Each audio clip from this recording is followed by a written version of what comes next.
Hello, I'm Charlotte, and in this video I'm going to be speaking about Practice 1. In Practice 1, we were asked to create two works of art, one using traditional materials and one using more recent techniques, which had to be based around our understanding of two terms. For the concepts, there were three options, of which I selected uncertainty and otherness, as they seemed interesting to me. For the term uncertainty, I took a traditional approach, creating a sculpture, and for otherness, I took a modern approach, using photography. Now that I have briefly introduced the subject, let us move on to the first piece of work. For my first piece, I worked on the term uncertainty with a sculpture. But before I explain my idea and the creative process, I think it's important to talk about the development of this idea beforehand. When starting this task, I wasn't sure what term or theme to choose, but I spoke to classmates and heard their ideas and decided that I wanted to try with uncertainty, as I found it a very abstract concept that I had difficulty visualising, so I wanted to challenge myself to think outside of the box. That is also the reason for why I chose sculpting, as I've never done it before. After this, I spent some time thinking about the concept and trying to come up with new ideas. During this time, one idea kept popping up in my brain, and after having ignored it as I wasn't sure, I realised that I really liked it and managed to figure out a way to execute it. I decided that I wanted to make a big faceless monster made up only of rows of pointy teeth.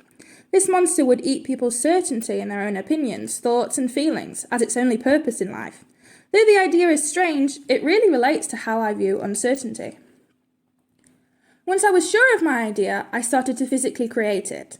For this, I started with the base, which I created using a papier-mâché technique around a balloon, adding 5 layers for stability. Once the base was made, I painted it black and glued black feathers around the outside, to make it look like fur. Then, I used a mix of red paint and glue to make the fur look old, muddy and disgusting. With this, I had finished the outside and started with the inside. First, I painted it black and used red glue to create the same effect as on the outside. After this, I started on the teeth, creating rows of teeth circling from the centre of the mouth outwards and getting bigger towards the outside. For this, I used white and grey clay, as well as glue when it wouldn't stick properly. Then, I decorated the teeth in the mouth with red and green glue, to make the teeth look old and bloody from their food, adding in the green to look like saliva. I also used small pieces of different coloured wood broken up around the teeth, to make it look like a ship that had been eaten. Finally, I added in pieces of paper with affirmations such as "I believe you," "yes," or "I'm a good person," showing how one's belief in themselves can sometimes get lost in the mouth of the beast. With this, my first art piece was finished. Finally, I would like to say that with this art piece, I truly learned a lot.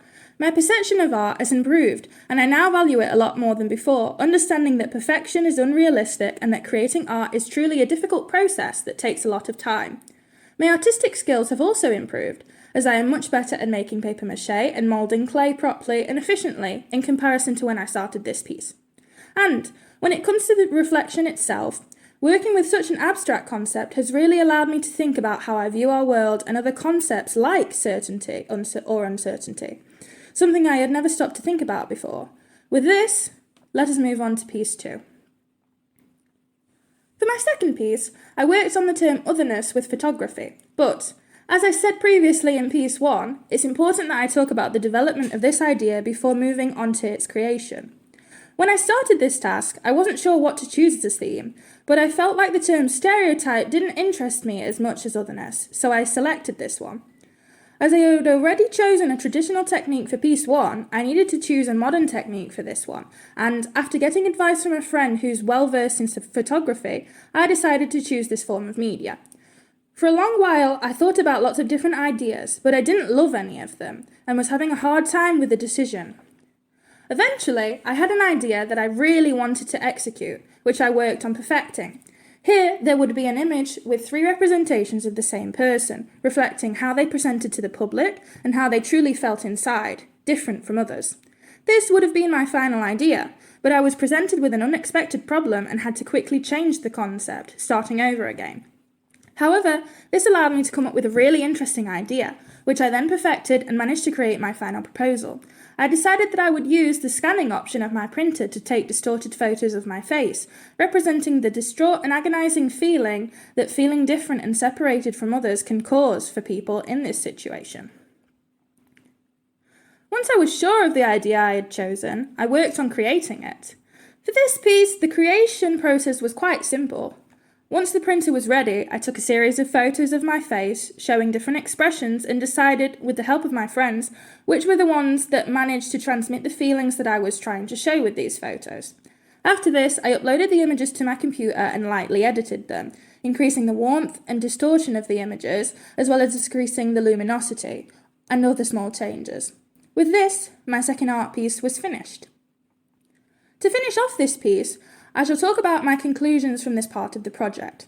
With this piece, I have developed more respect for photography as an art form and now value the time that it takes photographers to come up with these concepts, as well as the true difficulty of trying to transmit these ideas throughout an image, which is very difficult.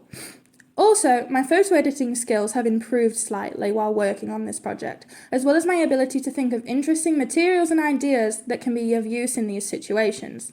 Finally, I have also come to understand with this piece how much of my personal experience influences how I perceive the world, influencing even concepts such as my understanding of otherness, as other people's ideas were very different from mine. To conclude this video, now that I have talked about each piece individually, I would like to reflect a little about the project in general, my experience, what I have learned, and how all of this relates to my future career as a teacher.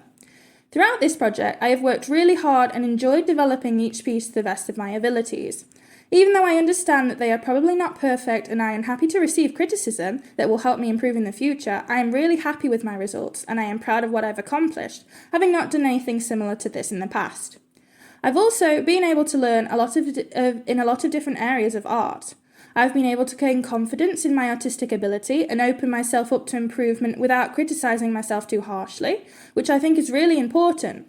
I've also been able to improve vastly my ability to think outside of the box and imagine creative ideas that I enjoy, being able to come up with solutions when issues arise with much more ease than before completing this practice. Both of these concepts contribute in a meaningful way to my preparation as a teacher, as approaching teaching with these ideas and applying them in the classroom will help the students have a more interactive and interesting learning process, as well as motivating them to have confidence in themselves and their ideas. In conclusion, this practice has been very beneficial for me, and I am happy to have developed it. With this, I shall conclude my video. If you had any questions, please feel free to ask me in the comments or message me directly.